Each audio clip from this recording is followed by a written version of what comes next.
What's the ultimate way to go? In my opinion, start with let me settle a debate that for some reason is happening all over the internet. If you haven't seen it, you will today. Is Amazon better than Shopify? Is Amazon FBA better than Shopify dropshipping? It goes on and on. In this video, I'm going to break it down in simple English so that you can understand which way you want to go. All right, so the first thing we're going to talk about is what is Shopify and what is Amazon FBA? First things first, let's talk about Shopify, because a lot of people are jumping on the internet right now and they're looking for a way to start a business online. And one of the biggest things they're seeing is you should Shopify dropship, or you should dropship on Shopify. It's a common question. What's dropshipping? What's Shopify? First things first, Shopify is just a way for you to build an e-commerce platform of your own. So an e-commerce website for your own brand, your own products you sell for other people, so on and so forth. That's all it is. Now, it's a phenomenal piece of kit. Like, it's an amazing tool, but it's just a tool. In and of itself, that's all it is. So if people say, how do you make money with Shopify? What they're really saying is, how do you make money selling products on your own website? Now, when we're talking about Amazon and FBA, fulfillment by Amazon, when someone says Amazon FBA, by the way, it never makes sense to, how do you make money with Amazon FBA? That's just doesn't make it. That's like saying, how do you make money with a warehouse with Amazon? It's just pointless. So when we're talking about Amazon, we're saying we're selling our own branded products on the Amazon platform, and we're using their fulfillment services, FBA, to ship out our products on our behalf and take care of the customer services. That's what we're talking about with Shopify and now with Amazon. So now that you understand that, the next thing is, well, what's the better opportunity? What's the better thing to do? I'll start with drop shipping, because whenever I got started in this whole e-commerce space many years ago, over 10 years ago now, I wanted to drop ship products. And what that means is I would have my own website. I would then list a whole bunch of other people's products on my website. And whenever somebody purchased that product from me, I would go and speak to the supplier and say, hey, supplier, someone has just bought that product from me. I'm shipping it out. I need to buy it from you, and I need you to ship it out on my behalf. So it's like they buy it from me, I then buy it from the supplier at a lower price, supplier ships it out on my behalf, and I make the spread. That's what drop shipping is. And I've done drop shipping, and I'll talk about that in this video. I wanted to do it because I felt like it was the easiest, lowest issue business model to get into. And when I met Robert for the first time over 10 years ago, I told him I want to be a drop shipper. He at the time was selling wholesale items as well as his own items on Amazon and on eBay at the time in the UK. It's a long time ago now. And he told me, Stephen, you just can't make the margins on drop shipping. There are definitely certain products with drop shipping you can do very, very well with. We had our own store and we were selling different types of fitness equipment and stuff like that. We did phenomenally well for a period of time. But the problem was we didn't control the stock. Stock ran out. What did we do next? We were gone at that point in time. The dropshipping model as a whole, it interests a lot of beginners because it feels like there's no real risk involved. But here's the reality about dropshipping. Number one, you don't have control of that stock. So if it goes out of stock, you have to wait until the thing comes back in again. And you could be waiting a long time. The next thing with dropshipping is that you're in a situation where you have to drive traffic to your store, and you have to be in a position where you can drive enough traffic to get enough customers and make enough money so that the amount you spend on ads, it all makes sense when you get all the money back from the sales that you've made. Now, I'm not saying that can't be done, because it absolutely can be. And the great thing about this dropshipping model is you own the customer. So that's good, because you can sell to that customer again and again and again. Now, a lot of people don't do that because it's just not part of what they do. I don't know why. It's not really taught on the internet. I don't know why. And so that is where dropshipping works well, when you can sell to people over and over and over again. The problem just is that the margins on most products are very slim. We jump over to Amazon and selling on Amazon now with a private label model. The difference is it's a product, a singular product, and you should actually get to multiple if you can. So you're buying one product at a time from a supplier in the Far East typically. They're producing the products on your behalf. You're putting your own brand onto those items, onto the packaging. You're then importing them and you're selling them on Amazon in multiple countries. That's what we teach. Now, a lot of people look at that and say, that feels a lot riskier. But here's the thing. Number one, your research process, it mitigates a lot of the so-called risk. Number two, you're going to make infinitely more money every time you make a sale. right? You just will. You can't argue with that fact because you're purchasing multiple units, you're importing them, and you're selling them. Now with Amazon, yeah, you're going to pay out some money for to list your products. So every time you make a sale, you're going to pay some money to Amazon to ship it out on your behalf. You're going to pay some sales commissions and things like that. But because you've purchased the product and you brought it in, you're making so much more in the way of margin, you're going to make more money with that. Now, let's put two of these things together and say, well, you'll say to me, well, Stephen, like, that's all well and good, but at the end of the day, when it comes to drop shipping, I own the customer. On Amazon, I don't own the customer. And you'd be absolutely correct. That's no doubt a drawback to selling on Amazon.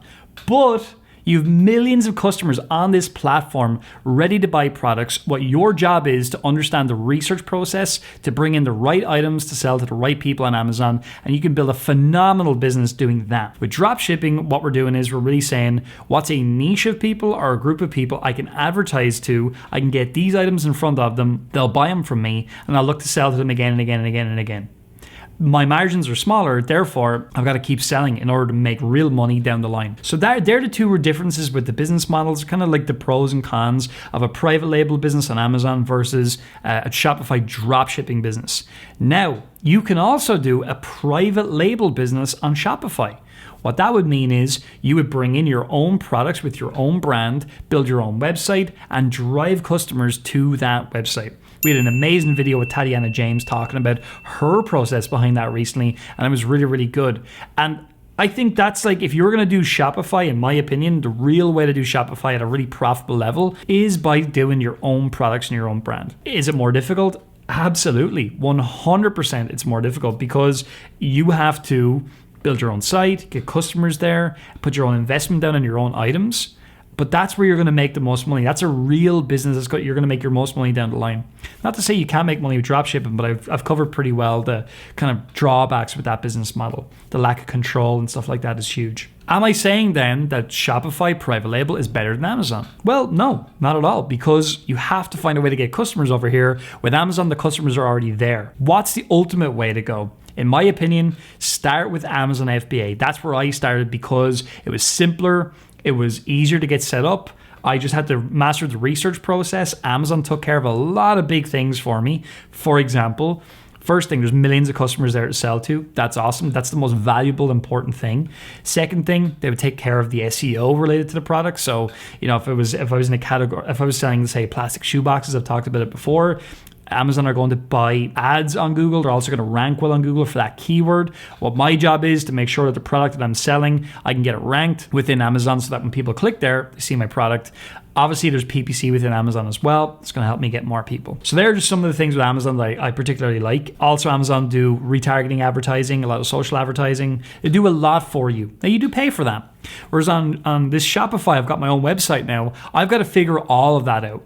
I've got to figure just everything out and have a way to drive customers. And that's not a bad thing. It's just a reality.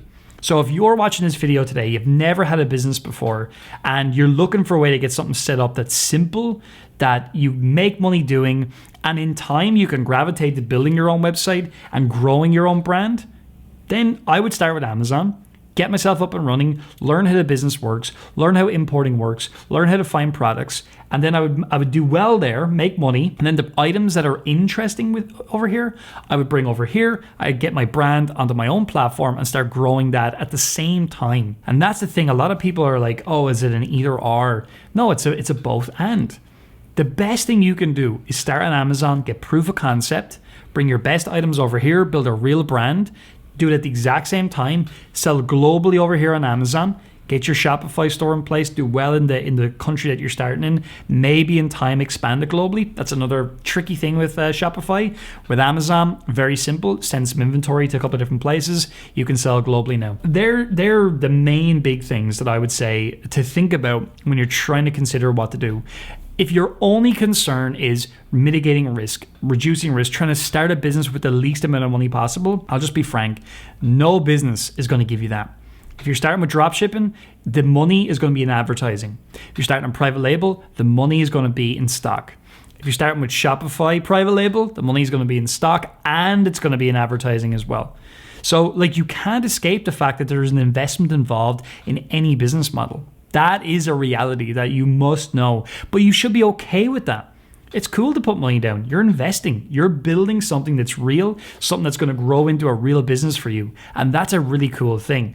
Whereas the people out there that will tell you, oh, you can start with no money whatsoever, you can make tons of money with free traffic and blah, blah, blah, blah, blah. If you follow that advice, where are you going to be in a few months from now? Likely exactly where you started. I see it time and time and time again. People are so focused on avoiding failure, they're not embracing any kind of success. So if you choose to go Shopify dropshipping, fine. Just know that you're going to have to master building that Shopify store and mastering driving advertising, be it on Facebook, be it on Google Shopping, which we've done before, as I mentioned earlier on. And the inventory was the big issue there because of the lack of control.